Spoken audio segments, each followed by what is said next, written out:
गुलबर्गा में कनासे प्रकाशन की जानिब से मंजूनाथ नलवारकर की निगरानी में प्रबुद्ध भारत संकल्प प्रोग्राम ऑर्गेनाइज किया गया था, जिसमें मुआशरे के मुख्तलिफ फील्ड में बेहतरीन काम करने वाले अफराद को प्रबुद्ध पुरस्कार देकर सम्मानित किया गया। इस प्रोग्राम का मकसद उन लोगों की हौसला अफजाई करना था जो अपनी मेहनत और खिदमत के जरिए सोसाइटी को फायदा पहुंचा रहे हैं।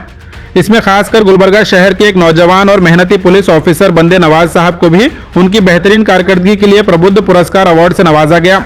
बंदे नवाज को यह अवार्ड उनकी ईमानदारी से ड्यूटी करने, अवाम के साथ अच्छे रवैये और पुलिस डिपार्टमेंट में बेहतरीन सर्विस देने के एतराफ में दिया गया।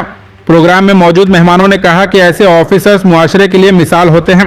अपनी जिम्मेदारी को ईमानदारी से निभाकर वह अवाम का भरोसा जीतकर डिपार्टमेंट का नाम रोशन कर रहे हैं। इस मौके पर मुख्तलिफ मेहमानों ने पुलिस ऑफिसर बंदे नवाज को मुबारकबाद पेश की और उनकी खिदमत को सराहा।